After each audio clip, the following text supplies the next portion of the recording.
Президент Садыр Жапаров баштаган расмий бийлик жетекчилеринин Өзгөн районунун эли менен болгон жолугушууга Баш Төбө айылынын тургуну Алимбек Аданов да келген.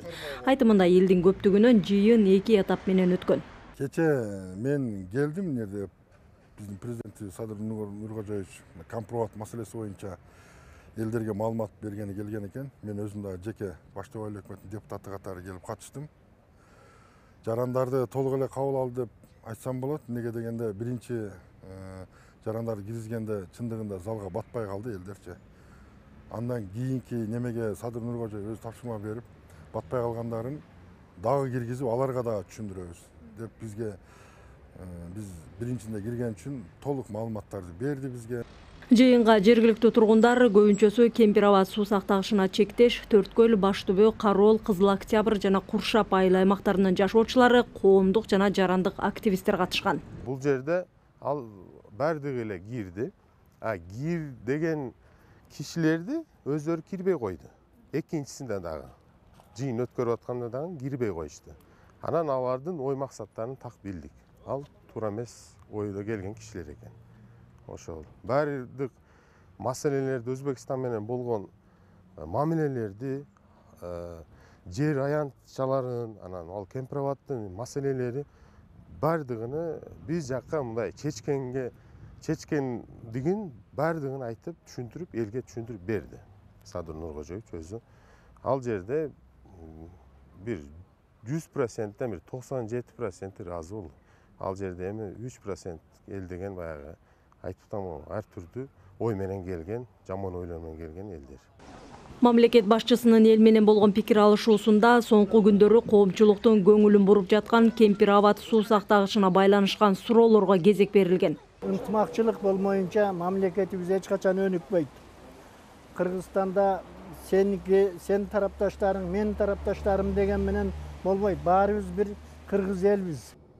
Өзгөн эли менен болгон жолугушууда мамлекет башчысы Садыр Жапаров, УКМКнын төрагасы Камчыбек Ташиев жергиликтүү тургундарды кызыктырган суроолор боюнча кеңири маалымат беришти.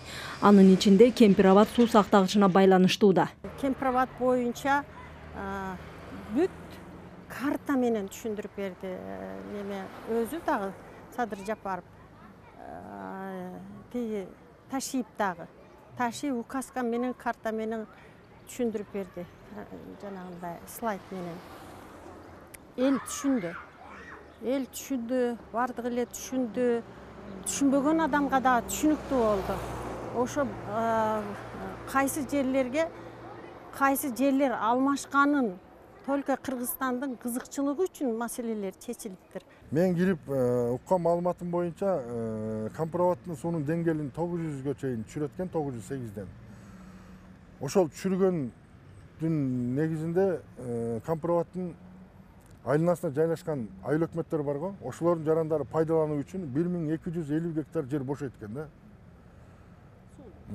Суу нарака жылып, ошо 1250 гектар чамалуу жер бошоп, ошо айыл өкмөттүн жарандары пайдаланууга берилет экен.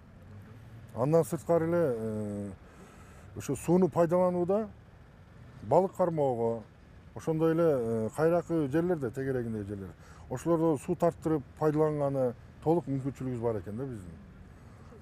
Анан кийин дагы мынабы биздин айыл өкмөткө эң основной пайдалуу жери 1000 гектар бөлүнүп берилет экен. Өзбекстандын территориясынан 1000 гектар бөлүнүп берилет экен. Сузакка 500 гектар, биздин айыл өкмөткө, Баш Төбө айыл өкмөтүнө 500 гектар бөлүнүп берилет экен пайдаланууга. Ошол жагы бизге пайдалуу болуп атат да. Жалпысынан бизге бүгүнкү күндө эң негизги ушу 30 жылдан бери маселе каралып, чечилгени мен лично как жаран катары мен ыраазы болдум. Потому что бүгүн ушу бизге керек эле. Анткени тактап келгенде баары такталып турат. Биздин өзүбүздүн мамлекетибиз көп маселелер каралып чечилди да. Мен убедиться еттим, көрдүм, ошол жерде канча адамдар катышып келди. Бул биринчиден. Экинчиден, биздин мамлекетимизде канча жылдан бери каралган эң негизги маселе да бул. Эң негизги маселе. Ошону мен ойлойм, биздин тарапташтар дагы, тарапташтар дагы биздин кыргыз элибиз туруктуу жыйынтыкка чыгарса керек деп ойлойм. Потому что бу жерде бүгүнкү күндө эң негизги маселе Кыргызстандын туруктуулугу керек. Кыргызстандын өнүгүү, өсүүсү керек. Мына бүгүн дүйнөдө тынчтык эмес. Жолугушууда мындан тышкары жергиликтүү тургундар социалдык маселелерди да көтөрүп жооп алышты. Иш-чарага тийиштүү мамлекеттик органдардын жетекчилери, жогорку кеңештин депутаттары да катышты. Миргүл Бокошева, Акжол Айбашев, Ала Тоо 24, Ош.